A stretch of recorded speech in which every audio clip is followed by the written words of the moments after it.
Stock market বর্তমান দিনে আমরা দেখছি একটু একটু করে রিকভারি করতে শুরু করেছে। তাহলে কি স্টক মার্কেট ফাইনালি এখান থেকে রিকভারি হচ্ছে, না এখান থেকে আরো ফল হতে পারে? তো আমরা লাস্ট উইকে স্টক মার্কেটের নিফটি নিয়ে আমরা একটা অ্যানালাইসিস করেছিলাম, যেটার ভিডিও অলরেডি আমাদের আপলোডেড আছে ইউটিউব চ্যানেলে। তো আমরা বিগত সপ্তাহে যে প্ল্যানিং করেছিলাম সেই প্ল্যানিং অনুসারে কিন্তু মার্কেট এখনো পর্যন্ত সেইভাবেই কিন্তু চলছে। ওকে, তো আমরা আজকে একদম নিফটির থেকে শুরু করে নিফটি, ব্যাংক নিফটি এবং বেশ কিছু আপকামিং কোনো স্টক যেগুলো খুব ভালো পারফরমেন্স করতে চলেছে বা করতে পারে, তো সেই স্টক নিয়ে আমরা আলোচনা করব। তো সকলকে আস্থা একাডেমির পক্ষ থেকে শুভেচ্ছা। আপনারা আমাদের এই ছোট ছোট ভিডিওগুলোর দেখার জন্য অবশ্যই আমাদের চ্যানেলের সঙ্গে থাকুন। আমরা আপনাদের সঙ্গে এই ছোট ছোট ভিডিওগুলো আপলোডেড দিতে থাকবো। ওকে, তো আমরা যদি দেখি নিফটি, যদি আমরা ফলো করি যে নিফটি কিন্তু একটা আপ ট্রেন্ড বা একটা গতি নেওয়ার চেষ্টা করছে। ওকে, সেই গতি যদি আমরা ধরি যে মার্কেট একটু একটু করে উপর দিকে যেতে চাইছে, একটু একটু করে উপর দিকে যেতে চাইছে, ফাইনালি আমরা দেখছি একটা লাস্ট আওয়ারে নিফটির একটা ফল আমরা আজকে দেখেছি। বাট এটা কি সাস্টেন হবে, না এটা একটা জাস্ট অর্ডার কালেকশনের জন্য প্রাইস এখানে এসেছিল? তো আমরা যদি দেখি বাইং প্রেসার একটু একটু করে বাড়তে শুরু করেছে, একটু একটু করে বাড়তে শুরু করেছে। দেখুন, আগের যে সুইং লো, এই সুইং লো এর নিচে কিন্তু প্রাইস আসতে দিচ্ছে না, এর আগের নিচে এখানেও কিন্তু আসতে দিচ্ছে না, এর যে সুইং লো এই লোটা কিন্তু আসতে দিল না। ওকে, লাস্ট এই যে লো, আজকে কিন্তু এই লোটাকে কিন্তু উপর থেকে কিন্তু প্রেসার দিচ্ছে বায়ার্সরা।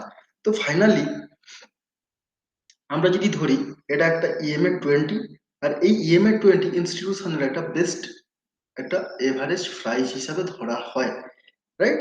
তো আমরা যদি ধরি, তো প্রাইস একটু একটু করে উপর দিকে প্রেসার দেওয়ার চেষ্টা করছে, কিন্তু নিচ থেকে আমরা যদি ধরি নিচে নামতে কিন্তু দিচ্ছে না।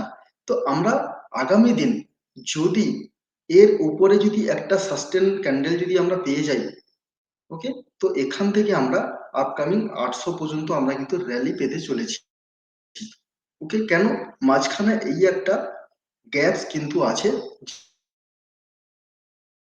খুব কুইক রিকভারি আমরা দেখতে পাবো। ওকে, তো আমরা যদি ব্যাংক নিফটির কথা ধরি, ব্যাংক নিফটির যদি আমরা অ্যানালাইসিস করি, আমরা একদম ডেলি টাইম ফ্রেমে আমরা চলে যাব। ডেলি টাইম ফ্রেমে যদি ধরি, এখানে একটা সাপ্লাই জোন আছে। ওকে, এখানে একটা সাপ্লাই জোন আছে, এই সাপ্লাই জোন পর্যন্ত প্রাইস আপাতত যাওয়ার সম্ভাবনা আছে। এই সাপ্লাই জোন থেকে প্রাইস আবারও হয়তো ফল হতে পারে। তো এখন আমরা যদি একটুখানি লোয়ার টাইম ফ্রেমে চলে আসি, তো আমরা এর আগের দিনকে আমরা প্ল্যান করেছিলাম যে ব্যাংক নিফটি এখান থেকে একটুখানি কিন্তু প্রাইস একটা রিকভারি হয়ে এই অবধি আসতে পারে, যেটা ডেলি সাপ্লাই জোন এবং EMA 20 একটা বাধা হতে পারে। ওকে, তো এখান থেকে প্রাইস কিন্তু আলটিমেট ঊর্ধ্বগতিতে কিন্তু যাচ্ছে।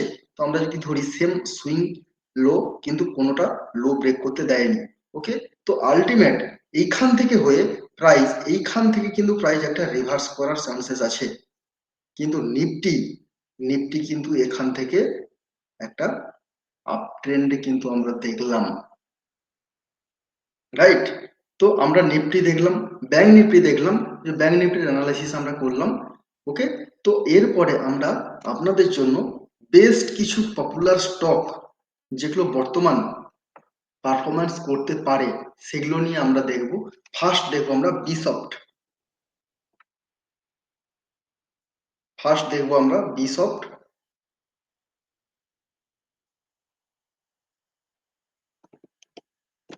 যদি আমরা বিসফটে ধরি, বিসফট উইকলি ডিমান্ড জোন থেকে প্রাইস কিন্তু একটা রিয়াক্ট করছে।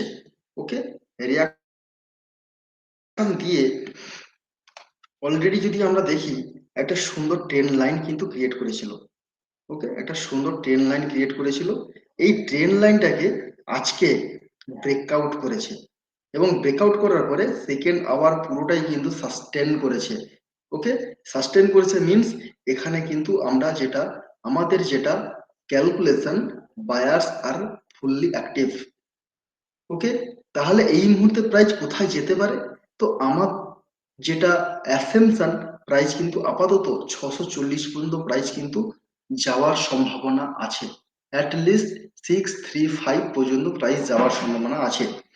ওকে, তো যদি আমরা এখানে দেখি প্রাইস আলটিমেট, প্রাইস কিন্তু আলটিমেট এখান থেকে আমরা যদি একটা প্ল্যান তৈরি করতে পারি, তো এখান থেকে একটা বড় র্যালি কিন্তু আমরা ক্যাচ করতে পারবো। ওকে, কেন না আজকের লেটেস্ট লেটেস্ট ট্রেন লাইনকে আজকে কিন্তু ব্রেকআউট করেছে, এটা আমাদের জন্য একটা বড় প্রবাবিলিটি। ওকে, তো আমরা এখান থেকে একটা র্যালি কিন্তু 20 সফটের উপরে পেতে পারি। ওকে, নেক্সট আমরা আরো যদি আমাদেরকে আরো একটা স্টক দেখাই, সেটা হলো কল্যাণ জুয়েলার্স।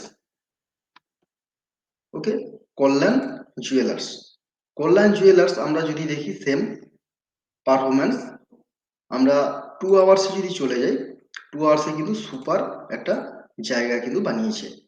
ওকে, ইএমএ 20 কে সাপোর্ট নিয়ে, ইএমএ 20 কে সাপোর্ট নিয়ে প্রাইস কিন্তু একটু একটু করে মুভ আপ করার চেষ্টা করেছে, এবং ফাইনালি আমরা যদি ধরি এটা একটা সুন্দর ট্রেন লাইন ছিল, এই ট্রেন লাইনকে প্রাইস কিন্তু ব্রেকআউট করেছে, এবং ব্রেকআউট করার পরে একদম ডে এন্ড পর্যন্ত প্রাইসকে সাস্টেন করিয়েছে। ওকে, এই সাস্টেনটা যদি দেখি তাহলে এটা কিন্তু একটা গুড জোন, এবং এখানে একটা জোনস ক্রিয়েট করেছে, এই জোনসটা অর্থাৎ হল্ড করেছে, এই জোনস থেকে প্রাইস কিন্তু একটা র্যালি হওয়ার চান্সেস আছে। টিল আমরা যদি ধরি উপরে, যদি আমরা ধরি কোনো higher time frame supply zone আছে, ইয়েস হায়ার টাইম ফ্রেমের একটা সাপ্লাই জোন আছে। Okay, higher time frame supply zone আছে, কিন্তু এই সাপ্লাই জোনটা, এই সাপ্লাই জোন আছে, বাট এই সাপ্লাই জোনটা এতটাও কিন্তু স্ট্রেংথ নেই। কেন নেই? কারণ নিচ থেকে বায়ার্স আর অ্যাক্টিভ। ওকে, তো যার কারণে আমরা এখান থেকে কিন্তু কল্যাণ জুয়েলার্সের উপরে একটা বড় র্যালি কিন্তু আমরা পেতে পারি। আগের যে লাস্ট সুইং হাই, এই সুইং হাই পর্যন্ত আমরা পেতে পারি টিল অ্যাটলিস্ট 590 পর্যন্ত, 590 পর্যন্ত আমরা কিন্তু একটা প্ল্যান কিন্তু কল্যাণ জুয়েলার্সের উপরে আমরা বানাতে পারি। ওকে, আমাদের তাহলে এন্ট্রি প্ল্যান অ্যাকচুয়ালি হবে কোথায়? এন্ট্রি প্ল্যান কিন্তু অ্যাকচুয়ালি আমরা একটুখানি ডিফার এন্ট্রি প্ল্যান করে আমরা কিন্তু নিতে পারি। কোথায়? আমরা এই জায়গাতে আমরা প্ল্যান করতে পারি, অর্থাৎ 545 নিয়ার, এখান থেকে আমরা প্ল্যান বানাতে পারি টিল 590 পর্যন্ত আমরা কিন্তু একটা প্ল্যান কিন্তু রেডি করতে পারি। ওকে, নেক্সট আমরা যদি আরো যদি কোনো স্টক ধরি, সেটা হলো ইউনাইটেড স্পিরিট।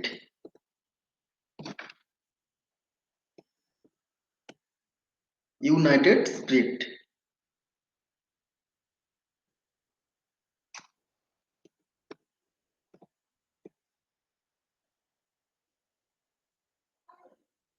ইউনাইটেড স্পিরিট, তো ইউনাইটেড স্পিরিট সেম, এটা কিন্তু একটা সুন্দর একটা জোনস আমরা কিন্তু লক্ষ্য করেছি।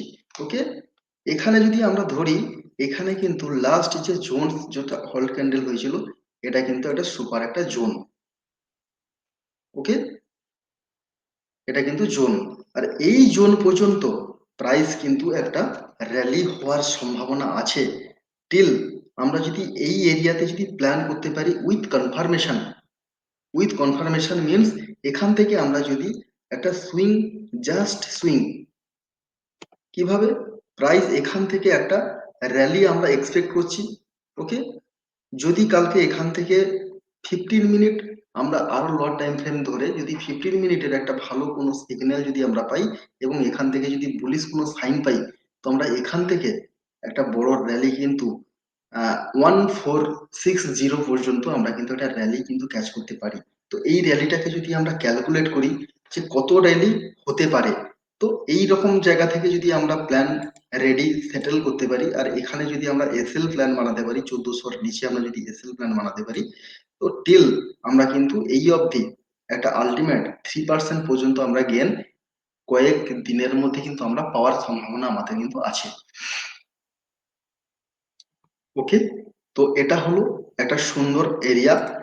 আমরা যদি ধরি উইকলি ট্রেন্ড ক্লিয়ারলি আমরা দেখতে পেলাম আপ, ডেইলি ট্রেন্ডও ক্লিয়ার আপ, আমরা জাস্ট লোয়ার টাইম ফ্রেম থেকে আমরা যদি প্ল্যান করি, এখান থেকে সুন্দর কিন্তু একটা বড় র্যালি কিন্তু আমরা পেতে পারি টেল এই পর্যন্ত। ওকে, এবং আরো যদি আপনাদেরকে একটা স্টক বলি, সেটা হলো সিয়েট। ওকে, সিয়েট টায়ার জগতের একটা খুব উন্নত একটা স্টক, বর্তমান দিনে খুব ভালো পপুলার ভাবেই কিন্তু চলছে। তো সিয়েটও সেম একটা সুন্দর, যদি আমরা ধরি এইরকম একটা জায়গায়, এটা আপকামিং। আপাতত আমরা কিন্তু ইউনাইটেড স্পিরিট, বিশপ, কল্যাণ জুয়েলার্স, এগুলোর উপরে আমরা অলরেডি প্ল্যান্ড, যেটা আমরা আগামী দিন আমরা এন্ট্রি পেতে পারি। কিন্তু এটার জন্য হয়তো আগামী দিন না পেলেও হয়তো 1-2 দিনের মধ্যে আমরা হয়তো এই একটা ট্রেড কিন্তু আমরা পেতে পারি, যেটা এখান থেকে নিয়ে টিল এই পর্যন্ত আমরা কিন্তু একটা প্ল্যান বানাতে পারি। এসএল মাস্ট বি, এর নিচে আমাদের এসএল প্ল্যান হবে। ওকে, এসএল প্ল্যান হবে। এগুলো কিন্তু অনলি ফর সুইং পারপাসের জন্য। তো সুইং এর জন্য যারা কাজ করে তাদের জন্য কিন্তু এই জোনটা, এই জোন থেকে নিলে এখান থেকে কিন্তু একটা বড় র্যালি এক্সপেকটেশন আমরা করতে পারি। আপ টু 3% থেকে 4% আমরা কিন্তু এক্সপেকটেশন রাখতে পারি সিএট এর উপরে। Okay, next Jindal steel. Jindal steel, Jindal steel যদি ধরি, একদম উইকলি জোন থেকে প্রাইসের কিন্তু একটা বড় রিয়াকশন কিন্তু আমরা দেখতে পেয়েছি। ওকে, দেখতে পেয়েছি। তো আমরা এখান থেকে যদি একটা ট্রেন লাইন ড্র করি, আমরা যদি একটা ট্রেন লাইন ড্র করি, এটা কিন্তু সুপার একটা ট্রেন লাইন কিন্তু আমরা এখানে দেখতে পাচ্ছি। ওকে, যেই ট্রেন লাইনের কাছে প্রাইস কিন্তু হোল্ড করে গেছে। ওকে, এটা কিন্তু গুড সাইন, এটা আমাদের জন্য একটা গুড সাইন।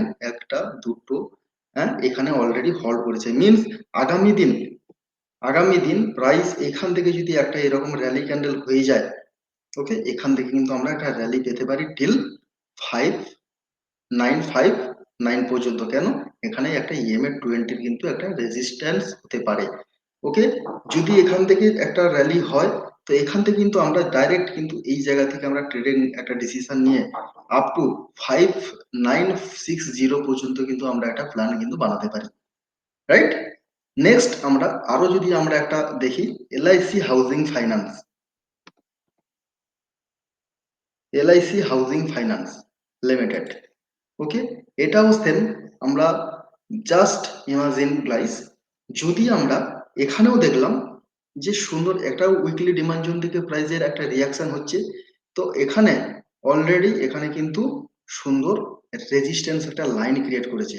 তো এই লাইনের আগামী দিন যদি এই রকম একটা ক্যান্ডেল যদি আমরা দেখতে পাই, ওকে, 660 কাছাকাছি যদি আমরা এন্ট্রি প্ল্যান করতে পারি, এবং এখানে যদি এসএল প্ল্যান করতে পারি, ওকে, এখানে যদি এসএল প্ল্যান করতে পারি, তো এখান থেকে একটা বড় র্যালি কিন্তু আমরা এক্সপেক্ট করতে পারি টিল EMA 20 রেজিস্ট্যান্স হওয়ার আগে পর্যন্ত আমরা কিন্তু একটা র্যালি এক্সপেকটেশন করতে পারি। ওকে, তো এইভাবে আমরা প্ল্যান করলে প্রত্যেকটা সুইং থেকে আমরা বেনিফিটেড হতে পারি। কিন্তু market is a subjective risk. তো এখান থেকে কিন্তু আমাদের যে রিস্কটা আমাদের কিন্তু ক্যারি করতে হবে। রিস্কের যে ম্যাটারটা প্রত্যেকের জানা দরকার। আর রিস্ক কোন জায়গায় আমাদের এসএল মেনটেন করা উচিত, কোন জায়গায় টার্গেট নেওয়া উচিত, এই জিনিসগুলো আমরা একটু একটু করে জানতে পারছি এবং আপনাদেরকে বোঝাতে পারছি। তো আগামী দিনে এই রকম ছোট ছোট ভিডিও, এডুকেশন লেভেলের ভিডিও, আপনারা প্রত্যেকে এই জিনিসগুলোকে আপনারা এডুকেশনের লেভেলে নেবেন। এডুকেশন এখান থেকে আস্তে আস্তে নিয়ে নিজেদেরকে আপগ্রেড করুন। যে কোনো সহযোগিতা লাগলে আমাদের সাথে যোগাযোগ রাখুন এবং চ্যানেলটিকে সাবস্ক্রাইব করুন। আগামী দিনে যে কোনো ভিডিও, ইনফরমেটিভ ভিডিও আপনাদের কাছে আগে যাতে পৌঁছে যায়, তার জন্য আমরা কিন্তু আপনাদেরকে আহ, যথাসাধ্য চেষ্টা করব। ওকে, সো থ্যাংক ইউ এভরিওয়ান। সকলে ভালো থাকবেন, সকলে সুস্থ থাকবেন। ওকে।